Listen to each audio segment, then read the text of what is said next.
Sage Wanderer here, and welcome to another episode of Fighting 101. This episode is going to be about parrying and breaking the center line. So, in a previous video, I showed you how to absorb a blow the best way. Those triangle blocks, I hope you've been practicing them because they're going to give you the physical exercise if you practice these drills in between my videos so that you can be better positioned to do the more complicated things. So I hope you practice the triangle block. This is to disperse a blow across these limbs and to protect your head and face. Okay, and we worked that out with lifting the knees in that little exercise in the previous video. But now I'm going to teach you how to deflect a blow. It's called parrying. I'm going to teach you how to take parrying and turn it into redirection to break a person's center line and force them to reset on you. So what does that look like? Okay, so this reason I have this particular view is I want to show you the angles, because fighting is all about angles. It's so much like shooting pool. It's all about getting the right angle, and trust me, I will bounce some people off of things just like I would bounce a ball off the bumper. And I'll bounce people into other people just like I'll use one ball to bounce another one in the game of pool or billiards. And so it's all about the angles.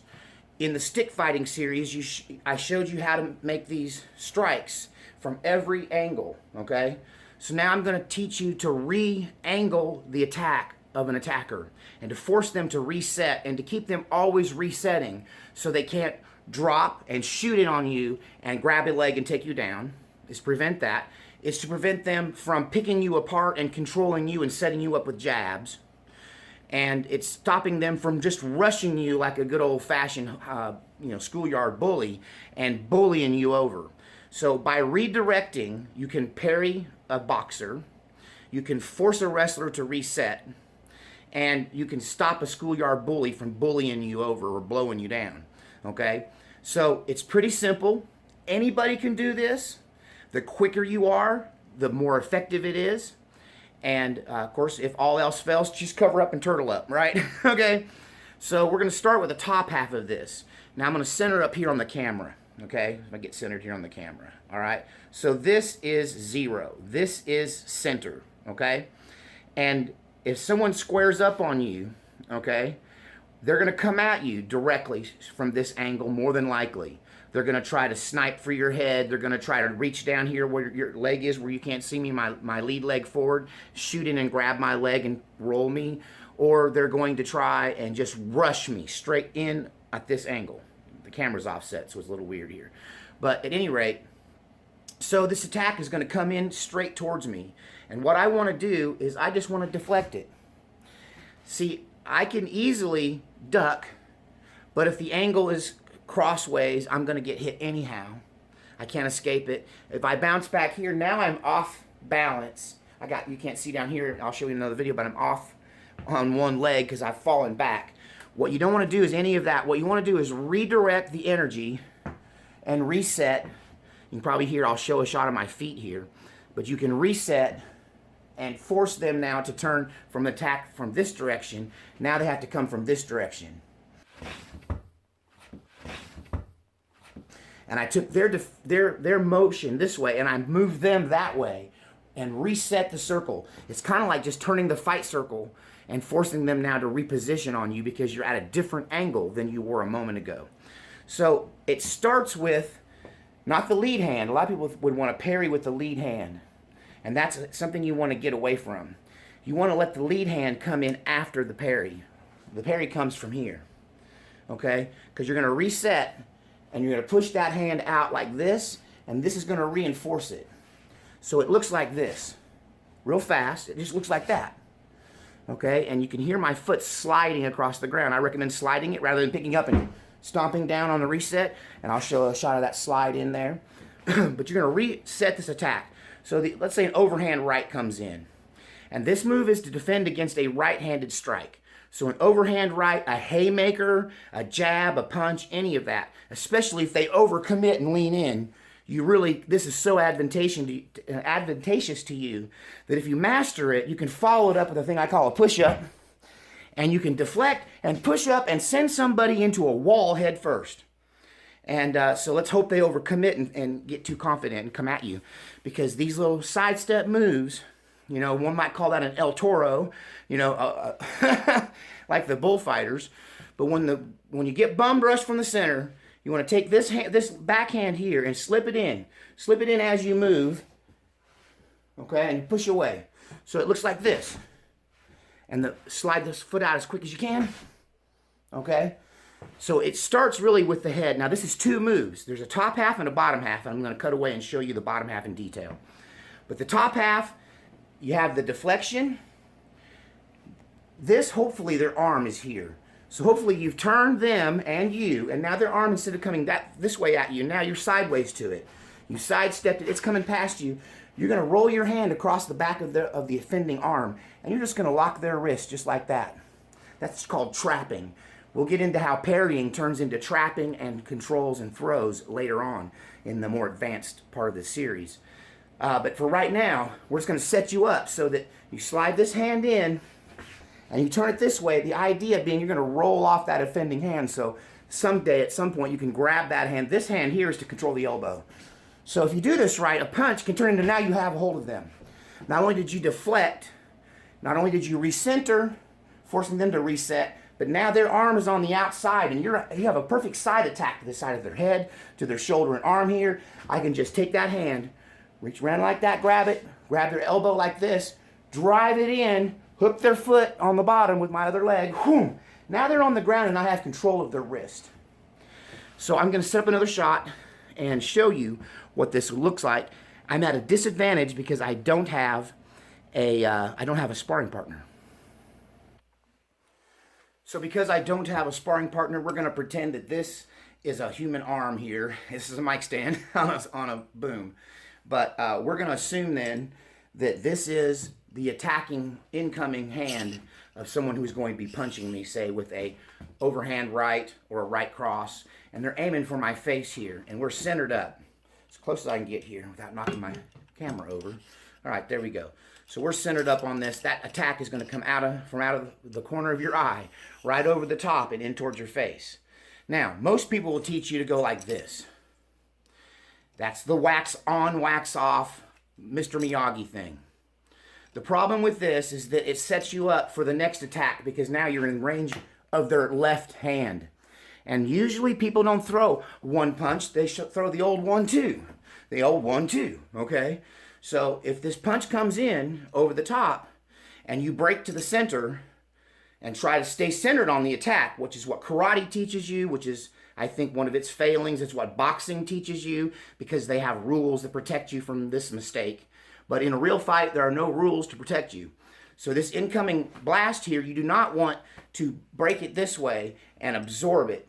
You know, if you had to absorb it, you could do this, and that's going to break that attack up across a larger portion of your body, right? But we don't want to absorb attack. We want to deflect an attack.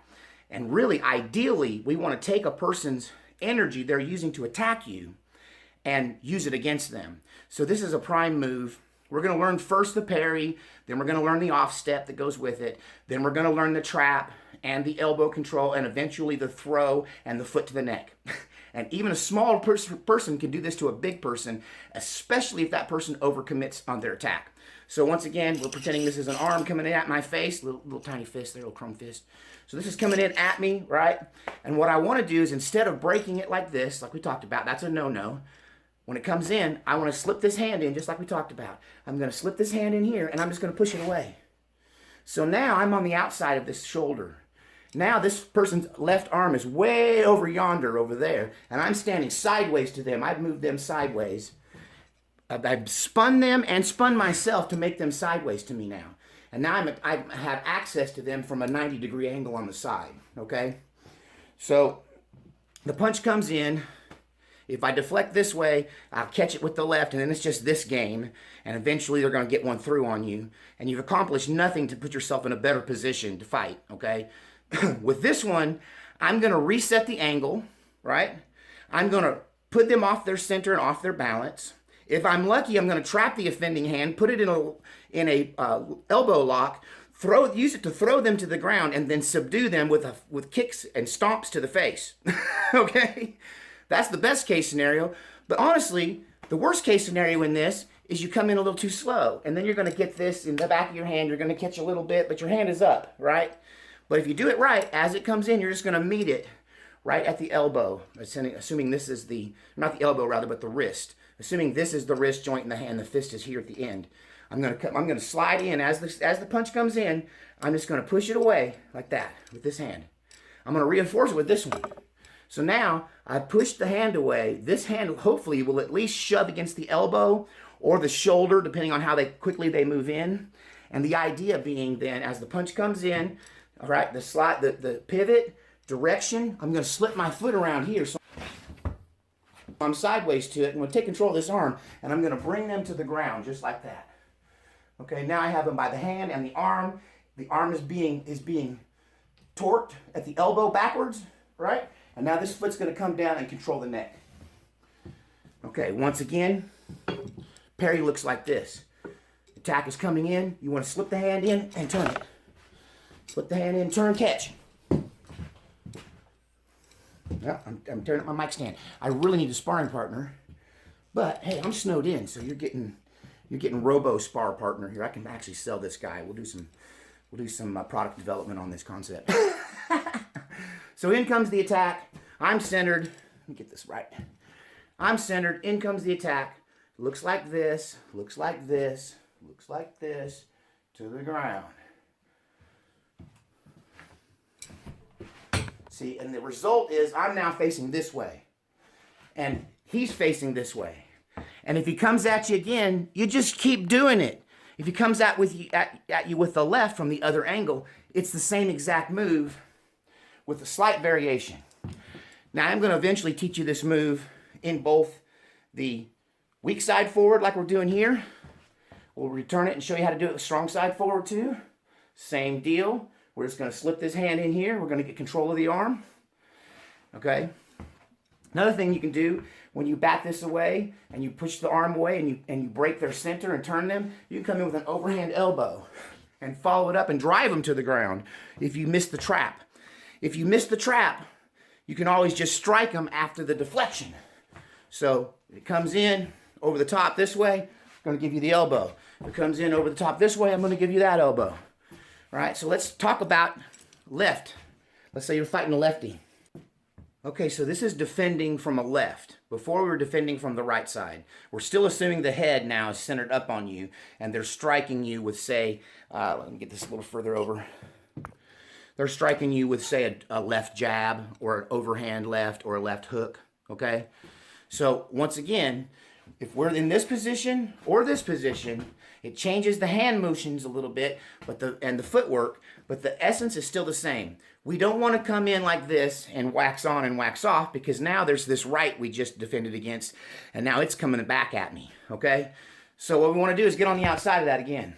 So, once again, what's different about this attack, okay, when you're shooting the boxing stance, before we did this and turned this way. If we do that now, if we do that to this now, we're going to absorb the blow here. It's probably going to knock us off balance. We're going to bring our foot back around, and they're probably just going to bowl us over. Okay, so we can't use the exact same move for the left. We got to use a different move. But it's not that different. It's still the same concept, is that we want to be on the outside, not the inside. We don't want to be in here. We want to be out here. Okay, we want to turn their attack. We want to change their angle. So before we were changing their angle this way. Now, because they're committing from another direction, we're going to change their angle that way. So we're just going to reach in like this, okay, and push that away. And we're going to trap as the attack comes in. We're going to take control at this angle and bring them to the ground the exact same way we just did before. But it's just flipped. We weave our hand in and follow the punch in as we reposition our feet. As we slide now the left leg out to turn it this direction. So we want to turn everything this way. In the other video, we were turning everything this way in the other move. So now from the opposite side, it's a little more confusing, but still the same difference. We're going to get in here, and we're going to let that punch come this way and re-angle it. And now this is our trapping hand, and this is our elbow control hand. Okay? Opposite of the way it was before. So the attack comes in, right? We're going to reset by pulling it this way, resetting our feet, and using the elbow control of the offending arm to throw it in the other direction. So let's just practice these moves, kind of a dry run here. So if we're fighting in a standard boxing position, all right, we're going to move this hand in here and meet the punch. Meet the punch as we turn. So it looks like this. Ideally, I'm going to whip that hand around and pull his arm towards me. I'm going to break with the other arm. If you do that and you throw some focused energy power at the elbow or the shoulder, you can either shove them way off balance, you can hit them in the elbow with this striking arm and potentially break or injure or at least inflict pain on the elbow. Or you can just grab a hold of the elbow or the jacket or the sleeve or whatever you can get a hold of at the elbow to control the elbow with this hand, right, while you got a hold of their wrist with this one. So once again, you're going to reach your hand in like this, turn, grab, control, throw. Put your foot on their neck. Okay. Now, if it's coming in from the other direction, so then when the punch comes in, we're going to kind of snake this hand in, but we're going to bat like this, grab like this, pull like this. Now we can elbow here, or we can do the same shove against the inside of their elbow, control them, and then eventually take them to the ground. So I'm going to show you this from a couple of different angles, but this is the basics of parrying. This is what it looks like when you put it all together. Okay, the attack comes in. In this case, it's the right. So you're going to reach in like this, and you're going to push this away while taking control of the elbow and swiveling the body out. It happens in two parts. There are three parts, really. The hand comes up to meet the strike. The hand comes in to meet the strike and force the strike to the outside of my body. Push him away from me rather than blocking, absorbing, and being exposed to his other arm. Here, when it comes in over the right shoulder, right, that's from his right shoulder attack. This is a right jab, right cross, overhand right, haymaker, whatever it is. What you want to do is snake this hand in, right? Get your hand in quick, and then divert, get control of the elbow, bring the assailant to the ground, right? When you have them to the ground, you've got control of the elbow. Now you put your foot on their neck, okay? I hope you're following that. Once again, the attack comes in from this direction. You're squared off on each other. Let's center this up so you can see it from this angle. Right, we're squared up on each other. What I want to do is snake this hand in as I swivel, okay? So I'm going to kind of drop. I'm going to drop, snake my hand in. Drop, drop, snake my hand in. Drop, snake my hand in. Deflect this way. And as I do that, I'm going to pull and follow the incoming flow of the punch. So I'm going to deflect the energy away, but follow it as it comes in, right? Now that's going to expose the elbow to this. As I reach and contact the elbow, now I'm going to swivel the foot and push. So the overhand right comes in. I'm going to, let's say the energy is going to go through my face. So this is probably a little better deal. But as it comes in, I'm going to deflect away and get off and break the center line. I'm going to break his center line and reconfigure him. So now he's kind of facing this way because of his own momentum. And I'm just going to assist that by following this hand down to the wrist, right? And this other hand is going to come up and aim for the elbow. All right, so as the punch comes in, it looks like this. As the punch comes in, it looks like this. You got to make the swivel at the bottom and sweep the leg. So you're going to sweep your leg like that, okay? So the strike comes in. I'm going to break the center, re-angle everything, push, and pull my leg back at the same time, just like this. If you do that right, his attack on you ends up with him on the ground and you in control of his arm. From the other side, okay, same position. Be a little slightly different here. I still want to snake my hand in, but I'm also going to kind of bat this as I pull my other leg out. And part of this has to do with the fact that I'm not as confident controlling him with my left hand as I was with my right hand. So I'm going to use both hands in this position. This is my personal take on it.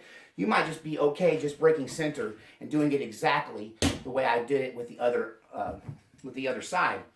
But what I end up doing a lot of times too, because sometimes coming in from the left, they're jabs, and they're really fast. So I might just bat. Okay? It comes in, I might just bat it away. Slap the hand. Dip back. It's not really committed to. Wait for the committed punch. The committed punch is when the trap can happen. So the left comes in, let's say this time it's a hook or a haymaker, or you're fighting a lefty, and this is the big punch, he's coming for your head. As the punch comes in, it's just like before. We're going to snake this hand in, and we're going to break center, driving the attack and turning it sideways, controlling the arm, taking it to the ground. Okay, now, we could also do this same exact move, only this time when it comes in and they overextend, instead of going for the elbow, I can just come in and follow this up with a punch. With the elbow. Instead of trying to trap their elbow, I can give them my elbow. So, once again, if this is coming in, and if they don't super commit to it, and they're not out of balance, and they're just kind of feeling for my head, and I manage to get in the turn them, and I have some control over the arm, or at least I'm deflecting it away, I might choose to become aggressive at that point. Instead of just deflecting them, I might decide to go on the attack, depending on the person I'm facing and what they're like. So, and any of you that say my cardio is not good, you don't understand what it's like to talk and do physical exercise at the same time. Try it sometime. It's a much bigger workout. Some people can't even talk for 30 minutes without getting winded, even without jumping around at the same time. So, once again, I might want to get aggressive. So I can take the same move. The attack's coming in. I can break center, turn my foot, control the wrist, or at least push it away. Then I can come in over the top of the shoulder and connect with an elbow. Ah! Okay? So, depending on the person, I might want to do this alternate move where I step into the punch, pushing them to the outside of the left. And then instead of trying to control the arm, I'm just going to tag them. Boom! That looks like this. Boom! Boom! Boom! That's a fight-ending move. If you try to jump on this old streetwise punk, we'll put it that way, I'm probably not going to treat you nice and control your arm unless I'm trying not to hurt you. If I'm trying not to hurt you, I'm going to control your arm, put you on the ground, put my foot on your neck, inquire as to why you're attacking me. If you're my family, my kin, my loved one, and you're trying to hurt me, I'm liable to use that move on you. But if you're attacking me, and we're fighting, and you're trying to kill me, you're not going to get the nice one. You're going to get the parry and the immediate step in and slam to the side of the face. So if you can change the angle of their attack, once again, the attack's coming in. I can see the comments in the comment section right now. Sage is safe if he's ever fighting a mic stand. Funny, dude, you're so funny. Ha ha, ha ha. Anyway, so if it's coming in, this attack is coming in this way, and I want to be aggressive. I want to end the fight now. I want to stop it. I can, instead of resetting backwards, right? Instead of taking this and resetting it to the side, right? Instead of pulling back or covering up or turtling up, I might want to break this person's center so that I can attack their head. So it's really pretty simple. When the fight comes in this way, and from the left, for instance, you can do this from the right too. Either way, you can do it from either position. It just kind of changes the momentum of it. But ideally, if they come in with the left, I'd like to be bladed up with them with my left forward for this move right here. Step in. Okay, now there you have control of their arm, hopefully, and you've connected with the side of their head as well with the elbow.